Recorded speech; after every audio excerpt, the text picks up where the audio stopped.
Hello,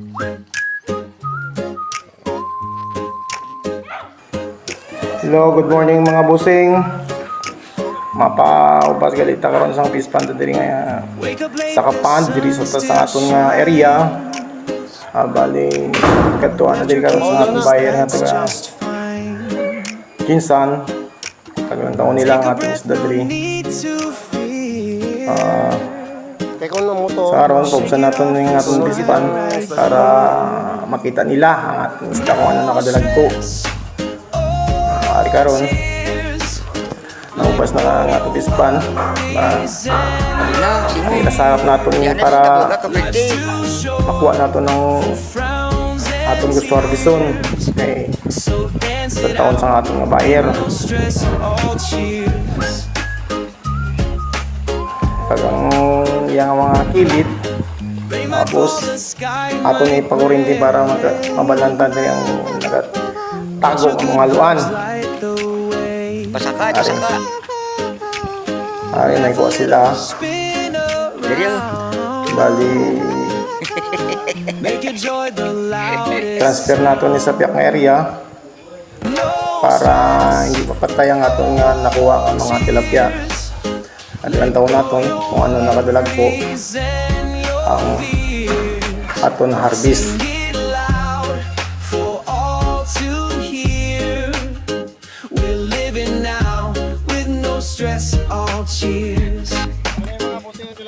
Ari, nakita nato ng ilan harvest. Nakita nato ng isang ispan. Mayo, very good size ang atong tilapia dere. Nasa 2 to 3 pieces per kilo ang atong tilapia na harvest. Good size mga boss. So ang mga medyo gagmay pa aton ini ibalin diri sa piyak nga pond. Ang kuwaon da lang mga good size lang. Kay ilang taon sa aton nga buyer nga taga Kinsan. Okay, balin kami sa tab para ipakita ko sa inyo. Dalagan ta kay para di mapatay. Balin ko to sa tab. Ay balin sa pisnit. Labador. Kay dito tinawang tubig kag hindi sila mapalda. First pa lang ni nga salap. So dugay pa kaya ang tubig lalong.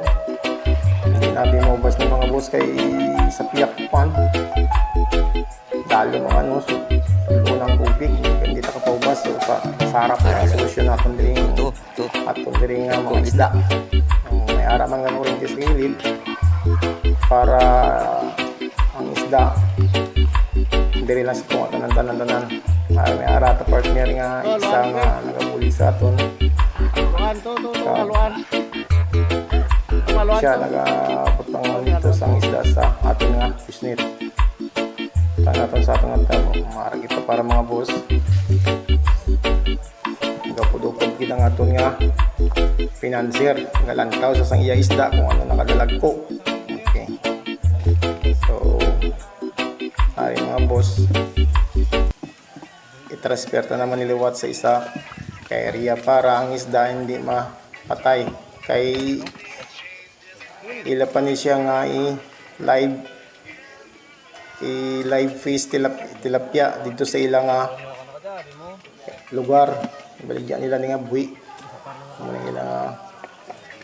Amo ning ilang himuon sang aton harvest.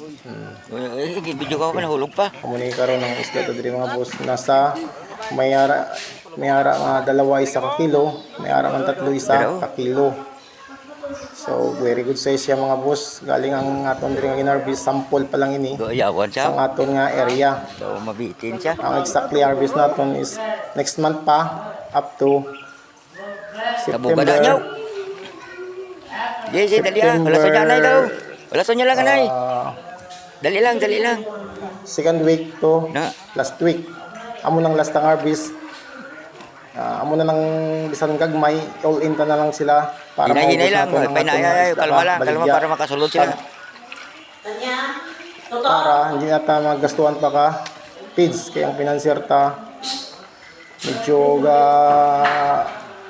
kalma-kalma na sang iyang feeds tungod sang kadamo na nga na Diriyo. hatag diri almost nasa 250 na mag 300 ka sa ako na nga atong feeds diri nga na pakaon mga boss. Okay mga boss, salamat. So sa liwat ang tilapia ta is coming soon, mag-harvest na ta sang fall naton nga mga area diri kag sa karon ang aton diri nga gin-harvest sample pa lang ini, ipakita lang naton sa aton nga mga buyer para mabalaan nila kung ano nakadalag ko ang aton nga tilapia. Damay nga salamat mga boss.